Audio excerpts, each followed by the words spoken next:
Vamos a continuar con la clasificación. Vimos las técnicas receptivas y ahora vamos a hablar sobre las técnicas inductivas. Colgajos de acceso, Widman original, Neumann, Kirkland, Widman modificado, Takei, Cortellini.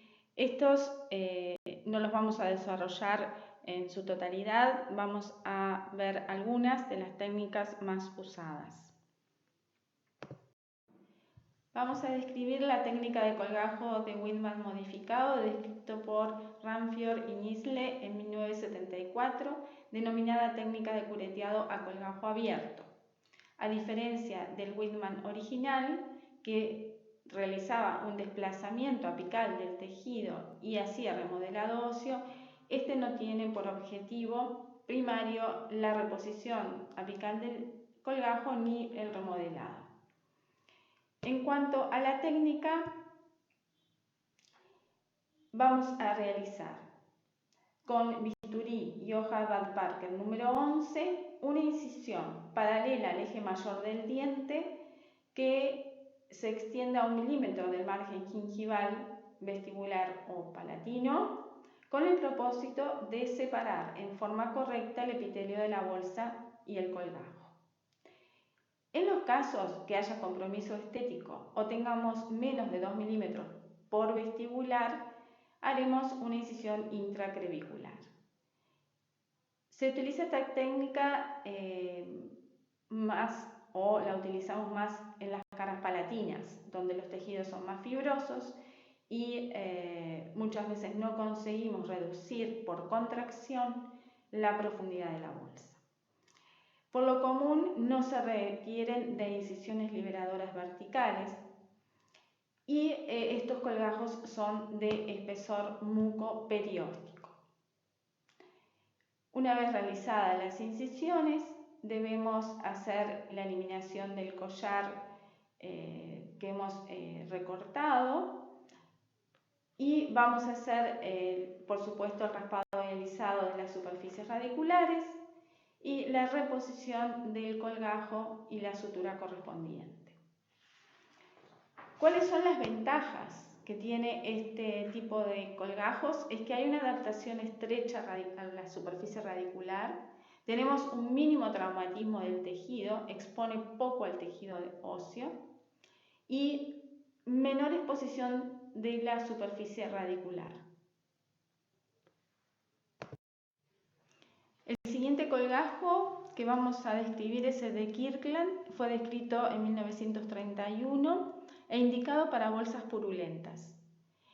Es un colgajo muy conservador, a diferencia de los anteriormente vistos, y consiste en una incisión intracrevicular por vestibular y lingual, la separación o el decolado del tejido blando y la exposición de la superficie radicular y superficie ósea para el tratamiento. Raspado y alisado, y en los casos de que tengamos defectos óseos verticales, este tipo de colgajos nos da la posibilidad de realizar regeneración ósea a través de injertos óseos. Luego vamos a reposicionar el colgajo en la posición original y realizamos la sutura correspondiente.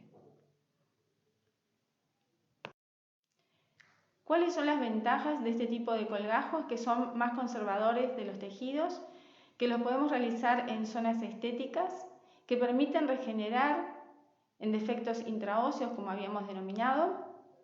Por ejemplo, en la primera figura, aquí tenemos que se realizó este tipo de colgajos para hacer una reparación por perforación en tratamientos de endodoncia, y a la derecha tienen el defecto óseo intraóseo de 3 paredes, donde allí nos va a permitir realizar un injerto y luego la reposición y cobertura del defecto. El siguiente colgajo, que tiene por objetivo preservar la papila, fue descrito por Takei en 1985 y propone que el acceso quirúrgico tenga el objetivo preservar y conservar los tejidos blandos interdentales, proporcionando el máximo recubrimiento después de la intervención quirúrgica que realizamos para tratar defectos óseos proximales. Más adelante hubo una modificación por Cortellini que la realizaron para procedimientos regenerativos. Entonces, por razones estéticas se usa muy frecuentemente en el sector anterior. Realizamos incisiones intraclaviculares en un inicio desde vestibular, pero sin llegar a las zonas o papilas interdentales. Después efectuamos una incisión dentro del surco en la cara lingualo-palatina con una incisión semilunar a través de cada zona interdental. Y esa incisión semilunar llega aproximadamente unos 5 milímetros apicalmente como mínimo, teniendo como referencia las aristas dentarias. Eso nos va a permitir disecar el tejido interdental desde la cara palatina, de manera que lo podemos decolar junto con el decolado vestibular y llevar todo este colgajo hacia vestibular. En el caso de que exista un defecto óseo muy amplio dentro de esa área lingualo-palatina, esa incisión semilunar podría estar realizándose desde la cara vestibular en el área interdental y hacer al revés, digamos. Luego liberamos esa papila interdental del tejido y realizamos, por supuesto, el acondicionamiento radicular, el raspado, el alisado, y en los casos de que tengamos que realizar algún tratamiento a nivel del tejido óseo, vamos a hacer el remodelado y vamos a reubicar el colgajo hacia palatino, en este caso, con suturas que van a quedar desde palatino. Tenemos que tener en cuenta que este tipo de procedimientos requieren de un espacio interdental que nos permita trasladar esa papila desde la tronera, tanto sea hacia vestibular como hacia palatino. En cuanto a la cicatrización de los colgajos, ya sea mucoperiósticos totales o parciales, que se realiza sobre una superficie dentaria expuesta, se crea una interfase entre dientes y tejidos blandos que siguen un patrón de curación. La forma en un inicio es un coágulo débil entre los tejidos duros y blandos. A los 6 y 7 días una reacción inflamatoria con aumento de la vascularización. El colgajo es propenso a separarse de los tejidos si se le aplicara una tensión. A los 12 días el epitelio gingival aparece queratinizado y se observan las clavas epiteliales. A los 14 días se alcanza una integridad con cierta maduración que puede soportar mejor el trauma mecánico. A las 4 semanas el tejido conjuntivo ya está denso y organizando, uniendo el colgajo al diente, y a las 5 semanas los tejidos aparecen completamente reparados sin diferencias visibles con las áreas no tratadas. En cuanto a la forma más común de reparación de los tejidos blandos, es a través de la formación de una unión de epitelio largo y la formación en la parte más apical con una reparación del tejido conjuntivo. Esta es una reparación que se caracteriza por tener adheridas las fibras colágenas a la superficie radicular. Bueno, ahora entraremos en otro gran capítulo que es el tratamiento regenerativo. La regeneración es la reproducción o reconstrucción de una parte perdida o dañada, restituyendo la arquitectura y función de los tejidos perdidos. En el año 76, luego de una serie de investigaciones, Melcher sugiere que el tipo de células que va a repoblar la superficie radicular luego de una cirugía periodontal va a determinar el tipo de cicatrización que se va a producir sobre dicha superficie.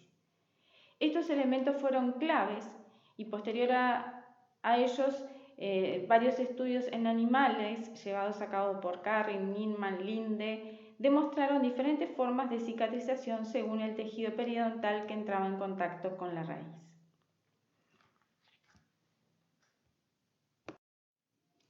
Si bien el tejido óseo tiene potencial regenerativo, y puede restaurar la estructura y función original completamente, nos encontramos que en algunos defectos óseos, por sus características morfológicas, impiden el resultado exitoso. Entonces podemos definir 3 condiciones básicas como prerequisitos para lograr regeneración ósea. En primer lugar, el suministro de células con capacidad de diferenciarse en esas células. En segundo lugar, la presencia de estímulos para iniciar la diferenciación, o sea, estímulos osteoinductivos, que diferencien esas células mesenquimáticas en osteoblastos. Y luego un entorno óseo conductivo que funcione como andamiaje para la formación de dicho hueso. ¿Qué sucede? Con el objetivo de promover y facilitar este tipo de cicatrización, diferentes materiales de injerto se han utilizado desde hace tiempo en las cirugías reconstructivas con el propósito de incrementar el volumen óseo del área del defecto existente. Y una gran variedad de esos materiales se han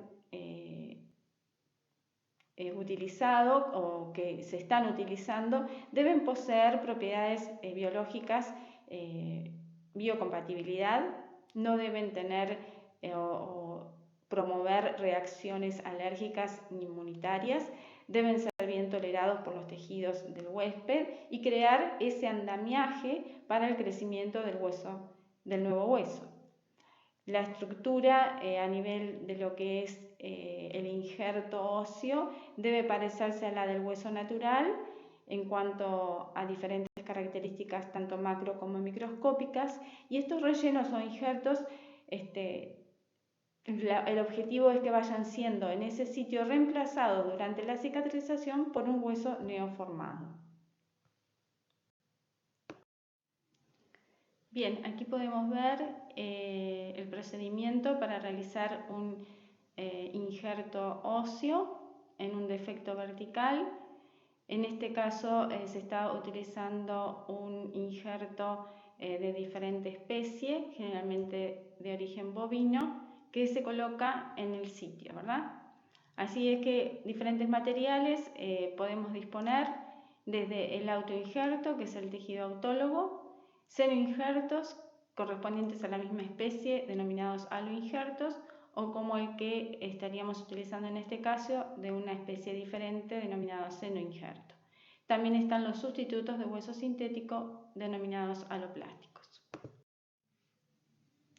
Bien, la mayoría de los tratamientos periodontales convencionales buscan la curación de la enfermedad periodontal y resultan generalmente, como hemos visto hasta ahora, en una reparación o una regeneración parcial del tejido. Se ha demostrado que este tipo de curación es estable a largo plazo, pero el proceso biológico que se produce durante la cicatrización de una herida periodontal ha llevado al desarrollo de una técnica que nos acerca un poco más al objetivo de lo que es la regeneración.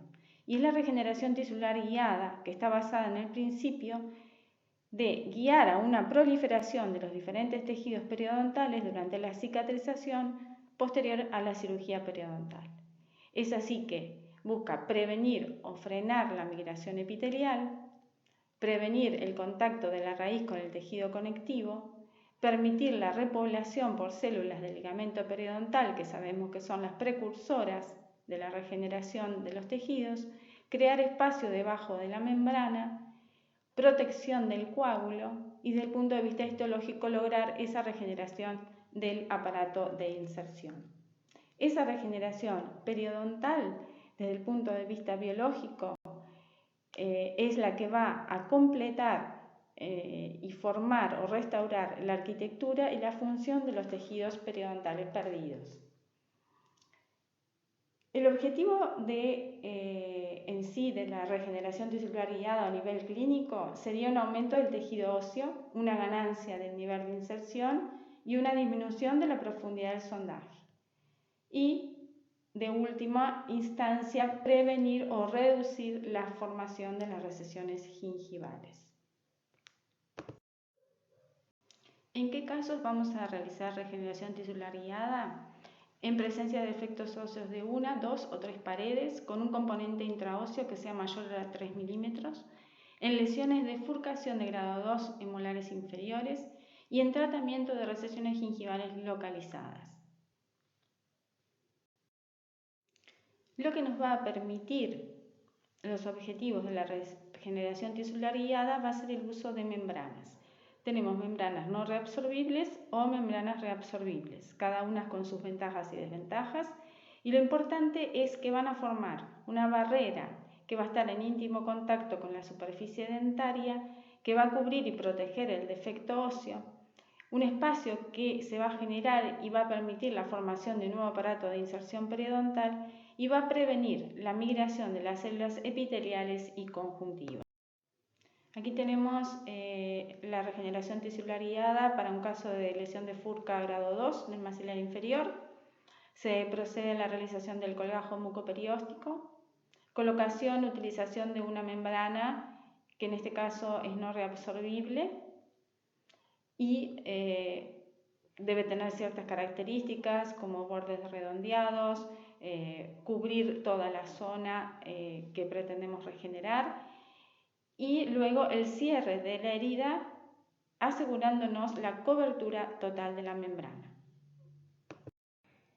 Finalmente, una introducción a la cirugía plástica periodontal, antes denominada cirugía mucogingival, que en el consenso de la Academia Americana de Periodoncia en el año 96 fue definida como aquellos procedimientos quirúrgicos que son destinados a prevenir o corregir defectos anatómicos, evolutivos, traumáticos o patológicos de la encía, mucosa y o hueso alveolar.